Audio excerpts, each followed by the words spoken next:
নমস্কার, আমি আবারও চলে এসেছি একটা রেসিপির সঙ্গে। আজ করব মাশরুম মশলা। মাশরুম করব, তার জন্য এখানে আমি মাশরুমটা খুব ভালো করে কেটে ধুয়ে নিয়েছি। এর মধ্যে দিয়ে দেবো, এখন এটা ম্যারিনেট করব। এর মধ্যে দিয়ে দেবো হচ্ছে কাসুরি মেথি হাতে ঘষে, আর দিয়ে দেবো গোলমরিচের গুঁড়ো,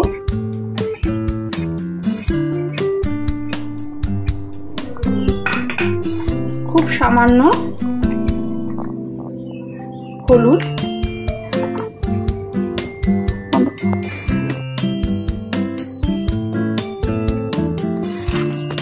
আর দেবো লেবু। এর মধ্যে একটা পাতি লেবু আমি দিয়ে দেবো।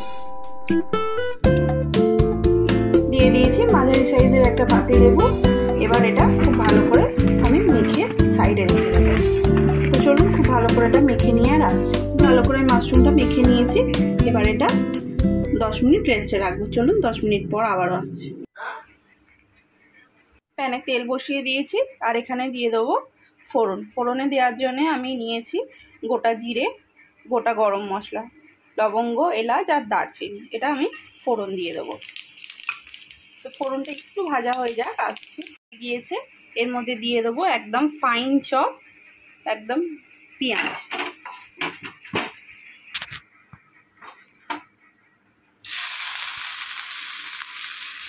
এবার পরিমাণ মতো নুন দিয়ে দেবো। নুন দিয়ে এবার পেঁয়াজটাকে আমি ভেজে নেব। তো চলুন একটু ভেজে নিই, কালারটা চেঞ্জ হওয়া অবধি, তারপরে আবারও আসছি। হালকা চেঞ্জ হয়ে গিয়েছে। এবার আমি দিয়ে দেব কেটে রাখা কাঁচা লঙ্কা আর টমেটো। দিয়ে দিলাম টমেটো, কাঁচা লঙ্কা,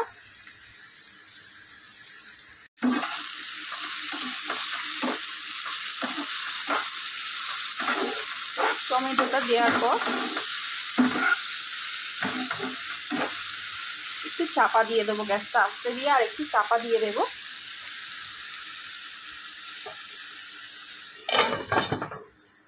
পাঁচ মিনিট পর আবারও আসছি। তো চলুন 5 মিনিট হয়ে গিয়েছে। এবার আমি টমেটোটাও কিন্তু নরম হয়ে গিয়েছে। এবার দিয়ে দেব আদা রসুন পেস্ট।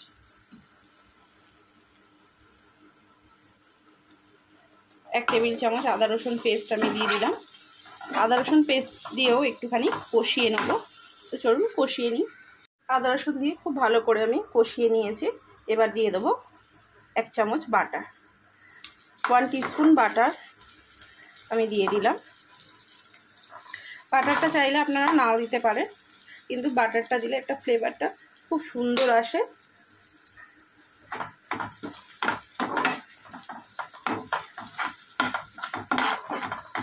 এবার দিয়ে দেব আমি গুঁড়ো মশলা। গুঁড়ো মশলার মধ্যে আছে জিরে গুঁড়ো, ধনে গুঁড়ো, গরম মশলা গুঁড়ো, লঙ্কা, হলুদ গুঁড়ো,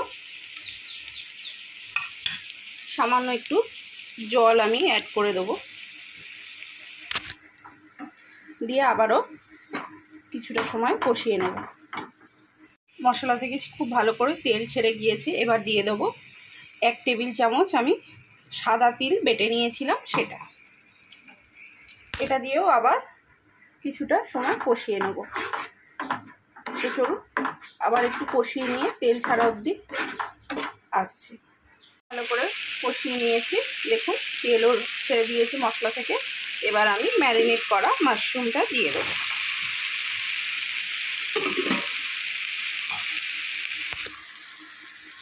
মাশরুমটা দিয়েও একটু কষিয়ে নেব। তো চলুন কষিয়ে নিয়ে আর আসছি।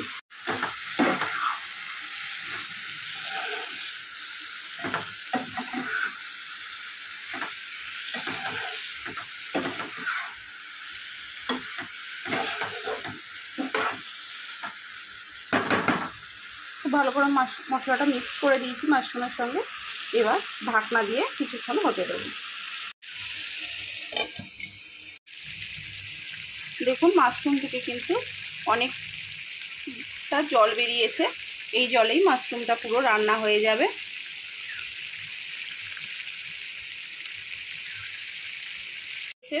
ঢাকা দিয়ে দেবো আবারও। এবার গ্যাসটা আস্তে করে দেবো। এই জলেই পুরো মাশরুমটা রান্না হয়ে যাবে। তো চলুন আবারও ঢাকা দিয়ে কিছুক্ষণ রান্না করে নিই, 10 মিনিট। চলুন দেখি 10 মিনিট হয়ে গিয়েছে।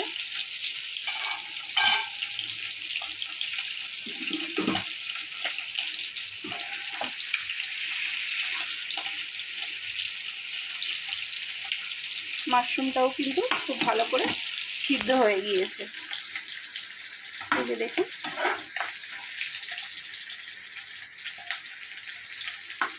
দেখতেই পাচ্ছেন। এবার ধনে পাতাটা দিয়ে দেব। ধনে পাতা দিয়ে আবারও চাপা দিয়ে দেবো, দিয়ে ঢাকা দিয়ে দেবো, দিয়ে 2 মিনিট রান্না করে নিয়ে আবারও আসছি। চলুন 2 মিনিট হয়ে গিয়েছে, দেখে নিই।